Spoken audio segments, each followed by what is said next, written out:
Welcome to another episode of Threads of Enlightenment. We have our guests, as usual, coming to our space. I call all of them the modern day sages. And this platform, we bring them and we invite them to us so that we can then offer them to you so that you can get to know them and you can be a part of their posse or however they put it together so that they can take you to that next level. So we have wonderful guests today. I'm going to turn it over to Eric. Eric, introduce yourself to the people. Tell them what you have created so far. And then as we do here at Threads, we go back and we want to know, how did you get here, man? Welcome to Threads of Enlightenment. Hey, Ken, thank you for having me. So I am Eric Twiggs. I'm your procrastination prevention partner. I'm the author of The Discipline of Now, and I'm the host of the 30-Minute Hour podcast. And I help entrepreneurs and executive leaders to beat procrastination so they can make more money, get more done, and feel more confident. In addition to that, I am the president of the What Now movement. And the whole point of the movement is to inspire people to pivot when they run into adversity. A lot of times it's easy when we face a challenge, when we face a struggle, to stop and say, I'm going to wait until things get back to normal. Yeah. But you can't do that. You have to focus on the pivot. Yeah. So the mission of the What Now movement is to help people pivot in the direction of their goal. That is awesome. I know one of the things, I've been talking to someone a few minutes before the podcast, and we were talking about how many people have, as you use the word pivot, we call it retiring from the current employment space because COVID has caused them, as you said, to pivot into a different direction, create a new lifestyle. So it's excellent. I'm glad that you use that terminology, pivot. So welcome, man. I thank you. I know that you've created all this good stuff, but we love to hear your story. We want to know, Eric, what and how did you get here?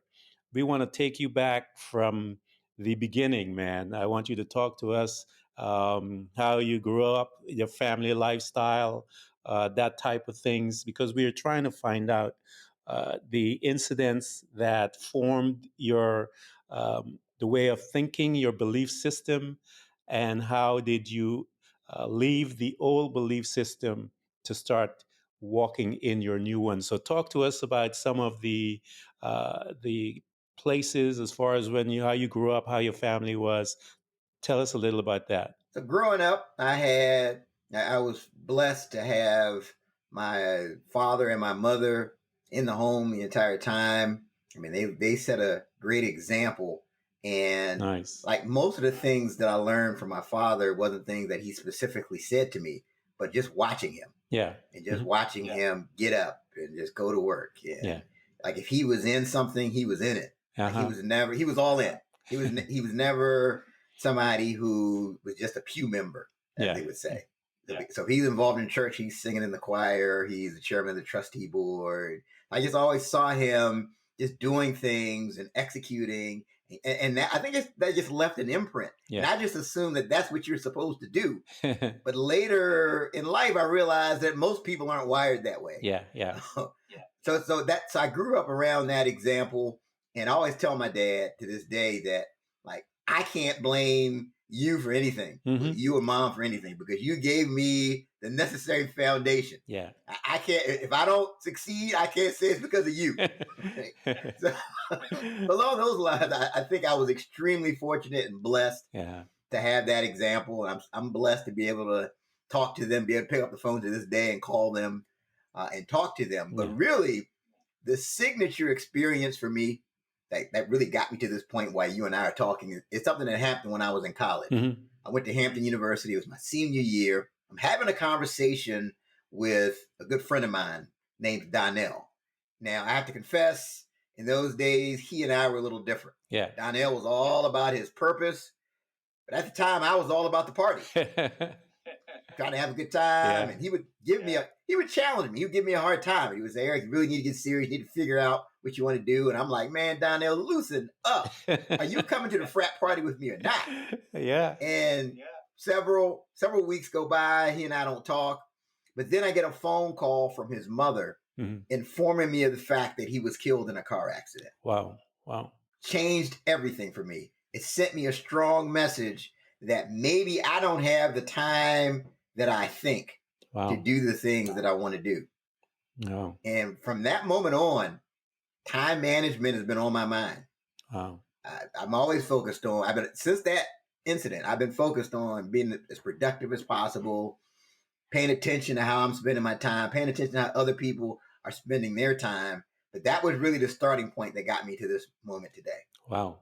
I know I had interviewed another gentleman where it was the death of his best friend, his best man also, that caused him to begin to question things, began to straighten up his life, as you said, began to take the journey a little more serious than, as you had mentioned, most of us are like that with the frat party and stuff like that.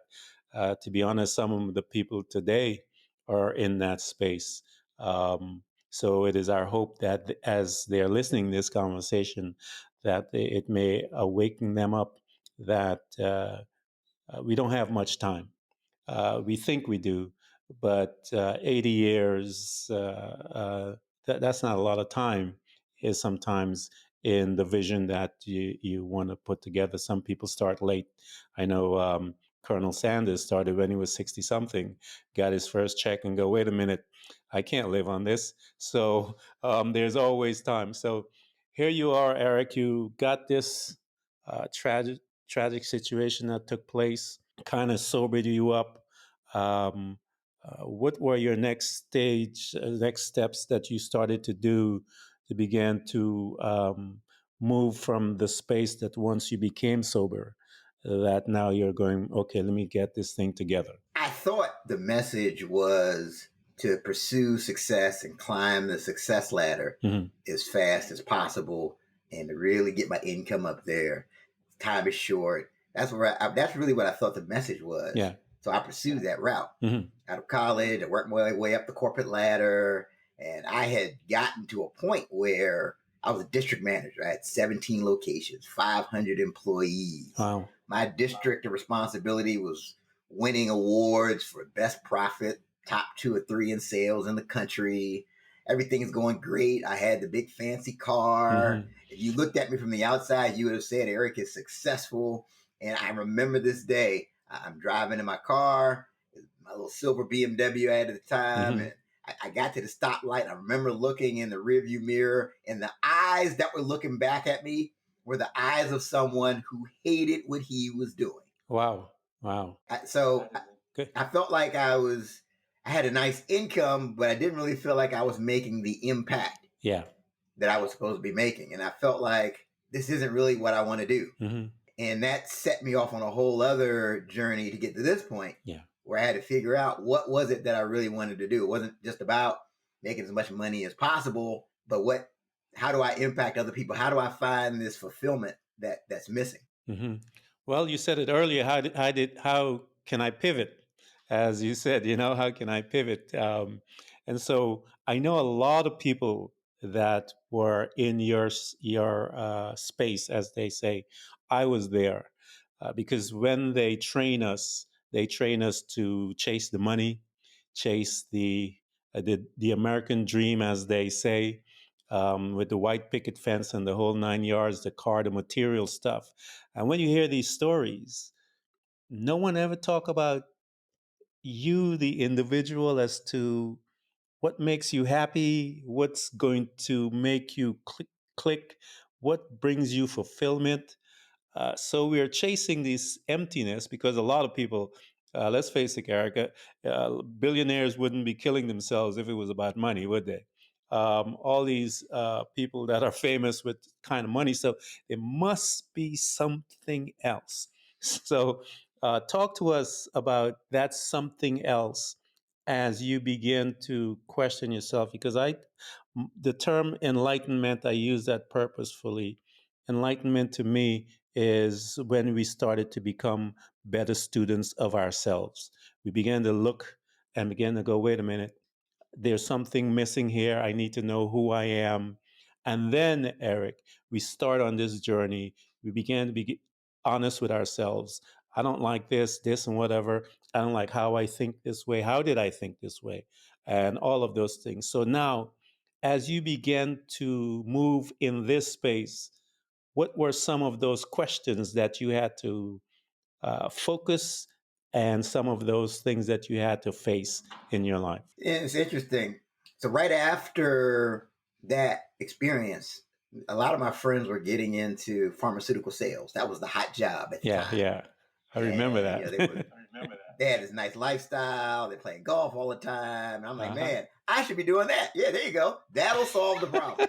And I never forget, I went to this headhunter, a recruiter, and I told him what I wanted to do. And he looked at me and he said, well, what, Eric, why would anybody in their right mind hire you to do that? I'm like, what? You have no background. He's like, Eric, man, what is it that you really want to do? I'm Yeah, like, I want to make money. No, that's not what I asked you. What do you want to do? yeah, And I was stumped. I'm like, I really don't know. yeah, Up to this point, I've been pursuing success. I've been yeah. pursuing trying to make money, get the next title. But I really, it was a struggle for me. And Hmm. I literally had to go back like through my previous positions and just ask myself, like, at what point did I feel fulfilled? Yeah, yeah, Right? Was there ever a job I had where I really felt passionate about? yeah. And it always came back to when I was doing something in the public speaking space. Hmm. Like, for example, there was a time in my career where I was a corporate trainer. Yeah, And I remember I always say, man, there are people that get paid to do this all the time. yeah. How cool would that be? And it always, anytime I thought about when I felt fulfilled, it was always tied to me speaking to a group. Yeah. So finally, after like 3 years or so of procrastination, which is a whole other interview in and of itself, Hmm. but there was like 3 years of procrastination on my end. And then finally, I took the step of joining Toastmasters International, Okay. the speaking group. And then once I did that, I met someone who trained professional speakers. Hmm. So I took his course. Yeah. And like he get like one of the ideas he gave me paid for the whole course. Just this one idea he gave me. I'm like, man, I might be onto something here. And then people kept telling me, you need to join the National Speakers Association. That's the next level. And I did that. Uh-huh. And when I did that, that's when I met Dr. Willie Jolly, who would later go on to write the foreword for my book. Wow. And so it's just like all of these steps just built on themselves, and here we are. Excellent. Yeah, I want to go back. You see, the thing about threads, Eric, is that, yeah, we want to know a little about those procrastination for those 3 years, bro. So I want you to talk to us about some of those things that were there procrastinating you, because it is, um, I believe it's a mindset that causes us to be in that state. And then as we begin to, I guess, being backed up against the wall due to circumstances, where we have to now begin to make those decisions to face that mindset. And then we have to figure out how to get out. Talk to me about those 3 years, Eric. What was going on, man? What was your mind? What was going on there? Well, I'm telling you, you hit the nail on the head when you said mindset, because what happened was I would start asking myself these questions. I would say, well, okay, what are you going to say that hasn't been said already? Mm-hmm. Right? Why would somebody bring you into their organization and pay you to talk to their group? Yeah. But what's so unique about your stuff? So I just kept. So that's what caused me to procrastinate. So the interesting thing with the story is that I'm talking to my dad. Mm-hmm. I was started telling my dad that, hey, I really I feel like I'm feeling led to pursue motivational speaking, professional speaking. Mm-hmm. And he hands me this book. Hey, you need to read this book. This is the example of a motivational speaker. Uh-huh. And the book was written by Dr. Willie Jolly. And so like he's like my picture. Yeah. And I remember seeing him. I started looking at him more, and I'm like, man, can I really do that? Am I going to be able to take a crowd? So a lot of those doubts. Yeah. And then finally, once I took that step of joining Toastmasters, Mm-hmm. that's when things started getting clear. So for me, the takeaway for someone that's listening right now would be don't focus on the big picture, Yeah. right? Because it's easy to allow perfection to become the enemy of progress, Yes. Yes. right? We if it's not perfect, it's easy to say, you know what, I'm just going to wait and do nothing until I get more information. Yeah. But the key that I've learned, and I help people with this, is to just what's the next step you can take in that direction? Mm-hmm. That's the question to ask yourself. Yeah. I think they need to, and you're absolutely correct. I think the bigness, and when I was in that space of corporate America, I used to focus on when we have a project, I would come back and the micro steps that will take you to the macro steps. I would focus my team. What's step one? What's step two? Let's do that. Get their eyes off of that right now. Just focus on the micro aspect of the project. And as you begin to do that, after you look at your where you're at, you're realizing, wait a minute, I've done this much, and those micro steps do change, and they bring you to this place where your macro vision is standing before you. The project is complete, and you're rejoicing as a result of it. So one of the things that you had to deal with is this loop. We call it the loop, man, that we put ourselves in, that we just put that tape in and we just hit play, and it just plays over and over and over again, and it keeps us in one spot. We never move until, like you said, you took that step.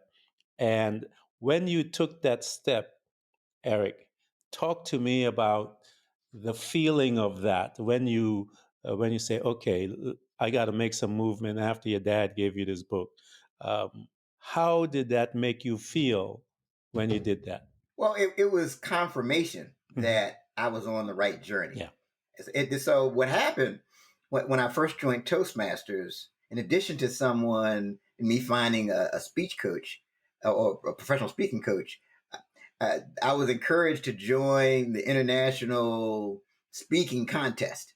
Right, Toastmasters has a contest they do every year, Mhm. and it was suggested, "Hey, you should do this." And I'm like, I've never spoken competitively, but okay, you said this is a good idea. I'll do it, and I just kept winning. Yeah. And I'm like, somebody's trying to tell me something that this is that I'm in the right Yeah. space. Yeah. So I just kept getting confirmations. And Yeah. like I said, when I got with the speech coach and he would give me this idea, I'd implement it, it would work like gangbusters. Again, I'm just getting more and more confirmation. Mhm. But if I didn't take that initial step, I would have never seen these other steps. And Yeah. so each confirmation was almost like a pat on the back. Yeah. Like, okay, yep, you're on the right track. Uh, You just need to keep moving forward. I'm glad you used the word confirmation. There's a reason why I asked you that, Eric, because I wanted the people to see that all the conversations that I've heard in my life is that piece right there. The first step brings the confirmation. The confirmation comes through some form of achievement, some form of something someone does to taps you, as you said, to say, "Yeah, you're on the right path. Just keep walking. You don't know the fullness of it yet, but keep walking."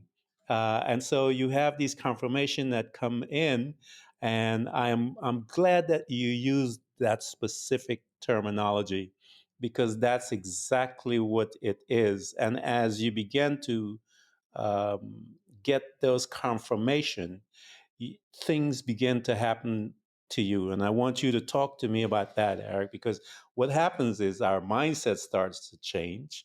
Um, then the way we speak start to change, the way we behave start to change.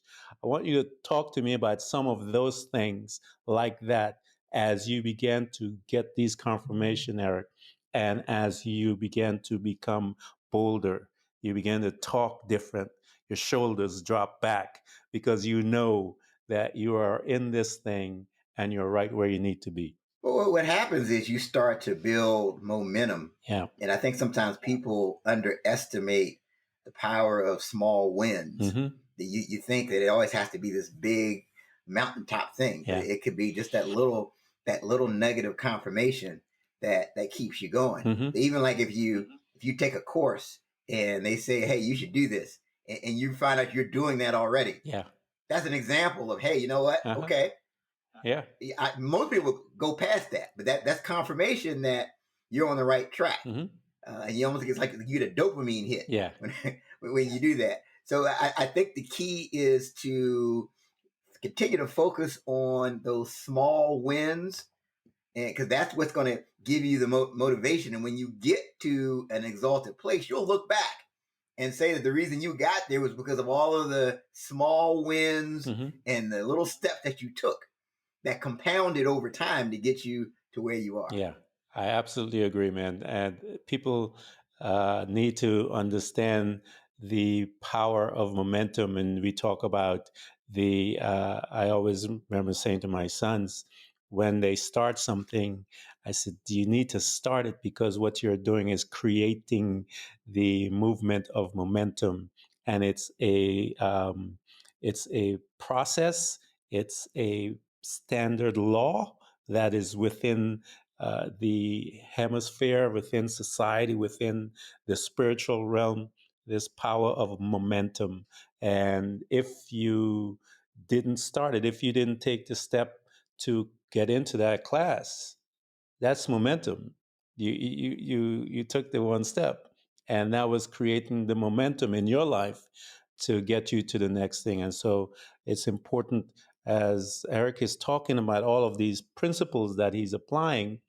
I hope that you that are stagnated in your situation will begin to take those micro steps and create the momentum. So here you are, Eric, you're in class. Um, Talk to me as to some of those concepts or some of the visions that began to appear to you while you were now in the right place. But as you began to move and you have your confirmation, things began to happen. Talk to me about some of those things beginning to happen to you. Well, again, just even as I knew the next step would be, I need to write a book. Mm-hmm.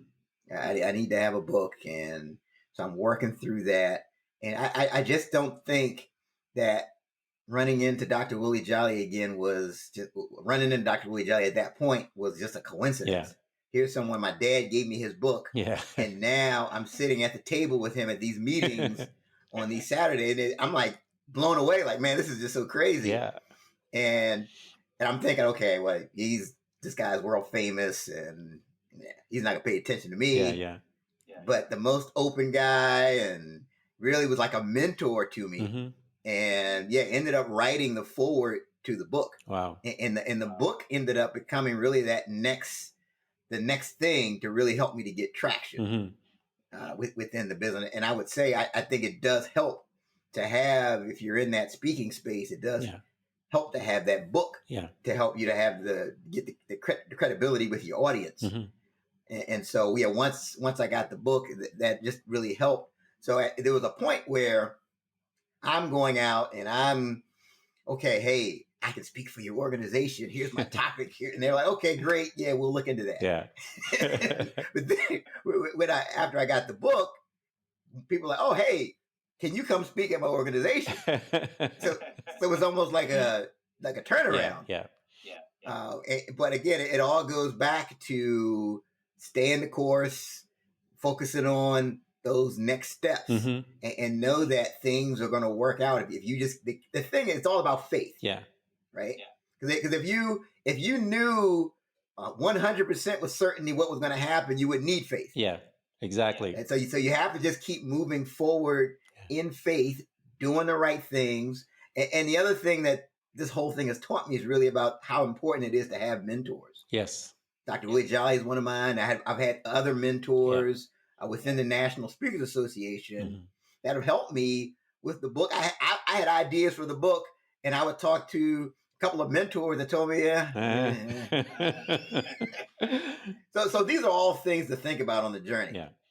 I wanted to talk to you a little about the book, because I remember talk to us about some of the struggles that you had with the book, because people think when you come out with a book that it's all rosy. There are times you sit there and you look at it and you're like, you just don't know what to do, and you get up and you're all over the place. So talk to me, Eric, about some of those challenges right there, because the creative blocks, the how did you get through this? Because this is some stuff, a tough place to be. People, a lot of people, when you listen to Eric talking about writing a book, but you got to sit down and put this thing together, formulate it, and all this kind of stuff. And it's not always easy. Talk to us, Eric, about that place where you were concerning this book and some of those challenges that you had. Yeah, the big challenge for me is I had this habit of wanting to write and edit at the same time. Yeah. And it took me a while. That's why it took me, I mean, it took me several years Hmm. to get the book completed because of that. Because I would try to write in it. But finally, through mentors and classes I was taking, I realized it's better to just get your Let it ideas out. out, no matter how crazy it Yeah. sounds. And so like I went to with the National Speakers Association, I was at one of the conventions and they had like a writing clinic. Hmm. And the instructor had us do this exercise. She said, okay, for 5 minutes, Hmm. I just want you to write. If you're working on a book, think about your book. And I just want you to write whatever comes to mind. Yeah. I don't care how crazy it sounds. Just write. Put it down. Put it down. And I did that. Hmm. And what I wrote ended up being like the introduction chapter to the book. Most of it. But but what happened was I wasn't thinking. I wasn't like, okay, well, that doesn't sound right. Yeah. I got to Yeah. go back. I just put everything down on paper. Hmm. And then after that, then I was able to go back and make some tweaks. Yeah. So, but I will say this again. What helped me to get traction with the book is I actually had an accountability partner Mm. within the National Speakers Association. We met every week. Yeah. She was working on a book and working on other projects, and we held each other accountable. So Yeah. if I said I'm going to have my outline done by next week, she's on the phone. We're on next. Hey, Eric, you get the outline done. So I think that's another way. Anybody that's working on a creative project and you want Yeah. to make sure you're not bitten by procrastination, that's a good way to do it as well. Yes, it's really important to get yourself mentors. Everyone needs to have them because they help motivate you when the times are hard, and they help correct you when you're heading off. And it's really important. A lot of people miss it there because they don't understand the purpose of them being there in their life. I call them the scotomas. They see our blind side before we can see it, and they bring us, hold us accountable, as you say, so that we can be able to deal with the situation. I love what you said about writing your book when you sat down and pretty much gurgitated all your thoughts, and that's what I had to do with mine. I remember sitting down and just, as you said, you start writing and not thinking about it, but it's just coming out. And I think it's coming from a place where the information out actually has been residing, Eric. We think most of it is inside of the intellectual aspect of it, but it's been sitting inside of you for a long time through the things of life that you've encountered, all those different things, and it's just waiting to be gurgitated out. And so we just sometimes just need to sit down and type. And then after, like you said, then you went intellectually and look at it again. And then you make your little adjustments. And so I try to tell people a lot of the information, Eric, is already within us. Um, it's deposited there, and we have to reach deep and pull it out and put those books together so that you can have that conversation with people. So you wrote this book, you got your mentor, you got all your things putting together. There are other aspects of the your life that you began to create other things. Talk to us about some of those other things that you started creating once you got the book. We know people began to start reaching out to you now because you are now considered a professional since you have your book and they look at you different. Talk to about some of those, um, you know, meetings and doors that that book began to open for you? Because you started to mention some of that. Well, I think one of the things the book has done is helped me to attract strategic partners Mm-hmm. that I don't think I would have attracted without the book. Yeah. And so one of the things we ended up starting was a podcast. Mm-hmm. And the interesting thing with the podcast, for several years, people have been saying, Eric, you should really start a podcast. That's what you need to do. And the entire time I'm thinking, you know what? I don't need anything else to do. No, thank you. I'm not not doing that. Mm-hmm. But my business partner, who's also my co-host of the podcast now, Ted Fells, he and I, we've known each other for a while, and we would always say, hey, we need to find a way to work together. Yeah. And so one day he's like, Eric, look, I'm tired of us saying this. Let's meet at this Starbucks on Monday at 7:00. Does that work for you? Great. So we meet at the Starbucks. He had another business associate who's kind of a technical IT type person. And we're talking, and the idea of doing the podcast came up, Yeah. 30-minute hour. And again, I'm like, it's too technical. And he's the partner the technical associate chimes in and says, well, no, Eric, it's pretty simple. You can literally do it from your phone if you want to. Yeah. Yeah. And I'm like, okay, we'll give this thing a try. Mm-hmm. And we ended up calling it the 30-minute hour podcast. And we've done 141 episodes. Wow. It ranks in the top 2% Congratulations. of all podcasts in the world, according to Listen Notes. And it's really been, I'm surprised at how much I enjoy doing it. Mm-hmm. Mm-hmm. Like knowing what I know, I would have tried to do one 5 years ago. Knowing what I know now. But so we have the podcast, the 30-minute hour, and we interview influencers and high performers. Mm-hmm. It's a great, we say it's not your everyday podcast because we bring humor to it. We have fun with the guests. We have fun on the show, but at the same time, we leave people with actionable nuggets. Yeah, that's awesome. I actually listen to it because usually when a guest comes on, I want to get to know them a little as to some of the things that they have created. And I love you guys format and what you do. And it was similar in my case too. My brother kept telling me about podcasts, to do podcasts, and I was like, yeah, whatever. My kids were the same thing, and eventually I did it. I did it actually in my living. My brother showed up at my house with all of his equipment and said, "Okay, we're going to do it today," and that's how I started my podcast. I mean, and after he finished, he gave me a mic and he says, "Here, good luck to you. This is how you do a podcast." So that's I was nervous. I was all shaking because, like I said, he just showed up at my house, brought some Chinese food, and he said, "Let's go." So that was a couple of years ago, about a year and a half ago, and I'm glad that he did it because I love what I do, just like you, man. It's a lot of fun. I love the exchange. Threads of Enlightenment. I love to have people like yourself come in and talk about your progress and your process, Eric, because it's important to allow people to see your finished product. But how did you get there? How did this whole thing come about? And the magic that you did to get to where you are, and as your mindset began to adjust, you began to you mentioned earlier, fate calling those things that are not as though they were. You just call them by taking that step, one step, and moving from one space to another. Just putting on your blinders, and before you know it, you're in this space, and you're going, wow, So I know I saw you have the What's Up movement. Talk to us about how did that come about.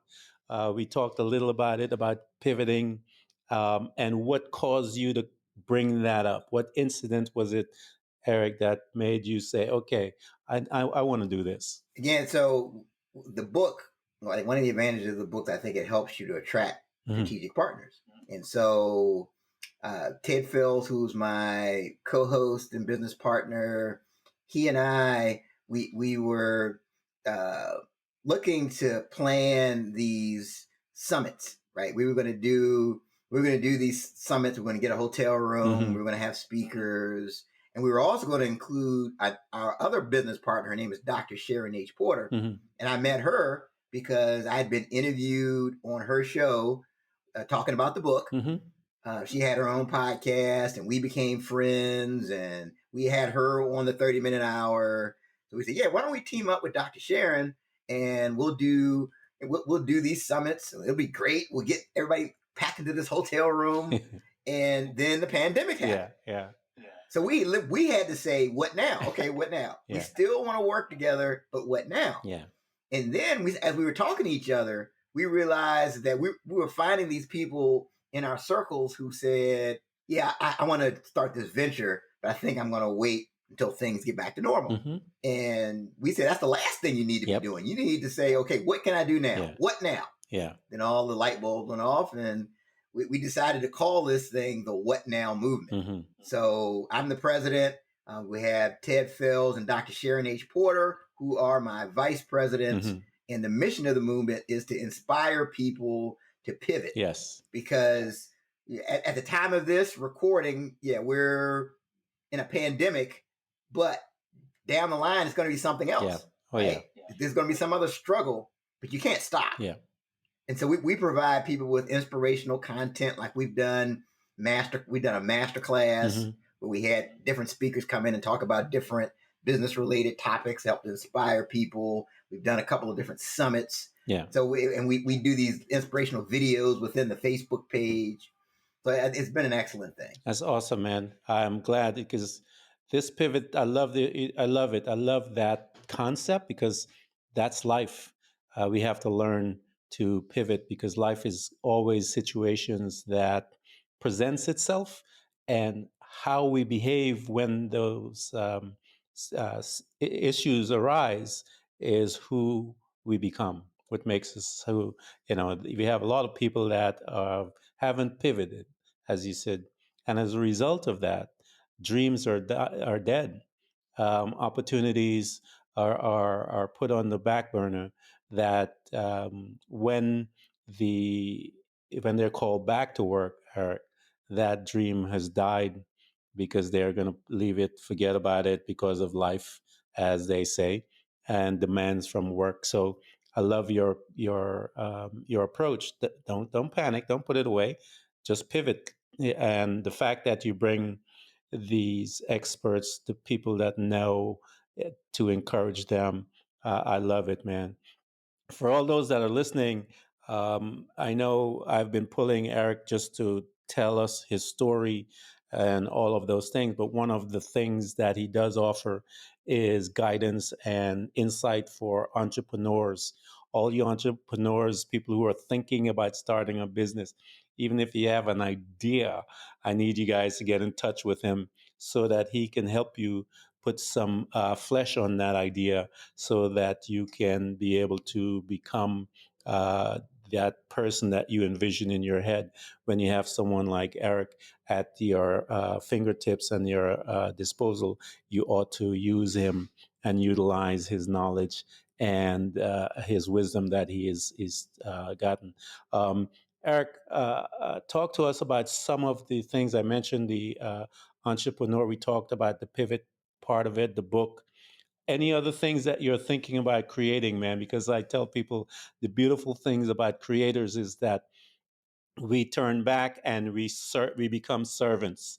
And I love the fact that when we are at that place, Eric, because you start doing things differently, your mindset is different. People, your joy that you have. Talk to me about some of that joyfulness that you are today versus when you were in that car driving and you looked up and you're looking at yourself going, you've come a long way, Eric. Talk to us about some of that, how you feel internally at this space right here. Yeah, and I'm glad you're talking about internal feelings because I think you have to pay attention to that. Yeah. Because your body is really intelligent. That's like I look at things where I was about to make a decision, and just for some reason, I just internally I just didn't have peace, and I've learned over time just to not move forward with that. Yeah. if I don't, because if I do, it's going to come back to bite me. But I remember in those days, like when the alarm would go off, I would always hit the snooze button. Like I had this habit. It was 2 or 3 times I would hit the snooze button, and I remember I'd wake up and like this feeling of dread would just come over me. Yeah. Like, oh, here we go. Yep. Oh. I remember like Sunday night after the last football game would go over, would be over. Like so, you had your 1:00 game, you had the 4:00 game. So around 7:00, the last football game was over. I just remember right after the credits would start running, I just start feeling this feeling of dread. Like, oh, here we go. Whereas now, I can't. I don't wake up with dread. Yeah. Like literally, I could wake up at 4:00 in the morning with no alarm clock. Yeah.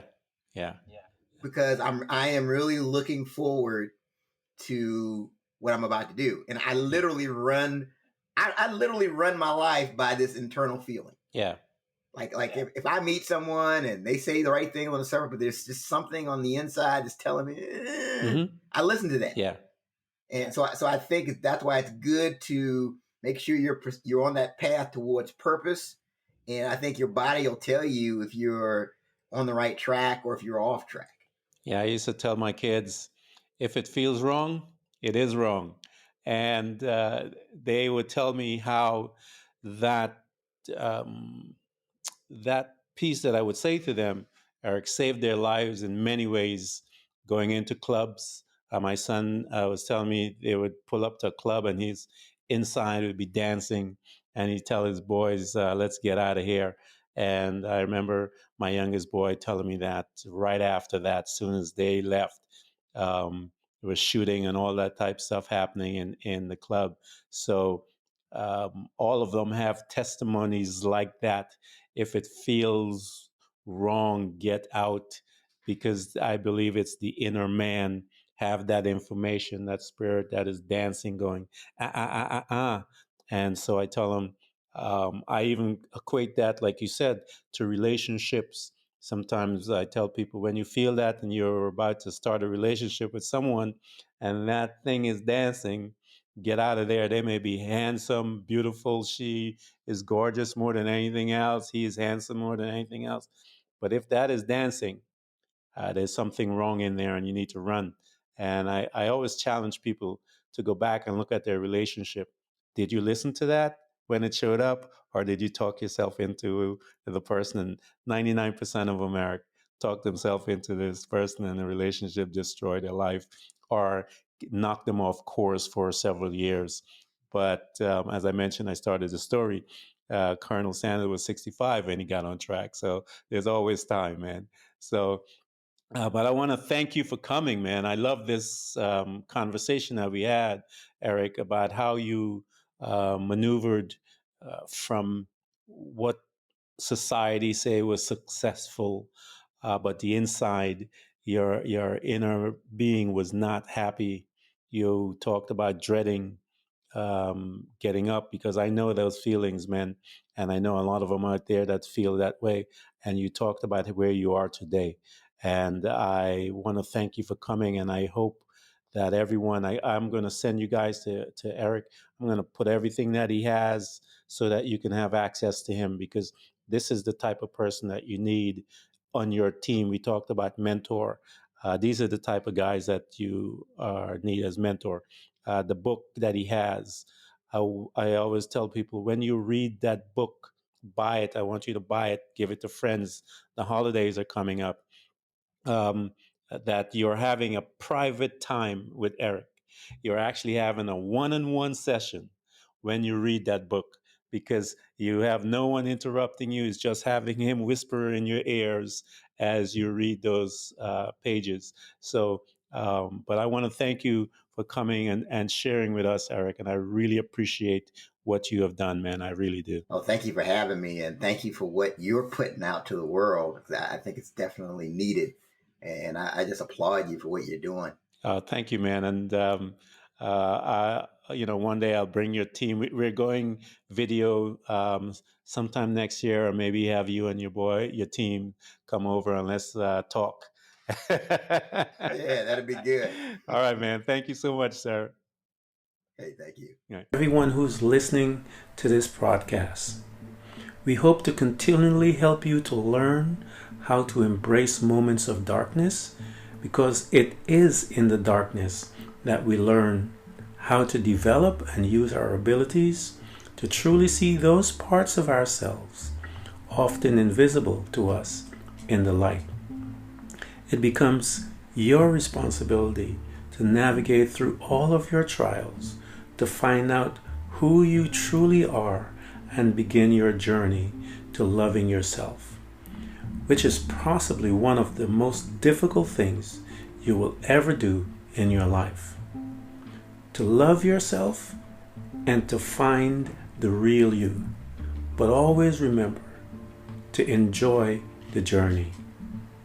Thank you for coming by. Please subscribe. And if you can support us financially, we deeply appreciate it.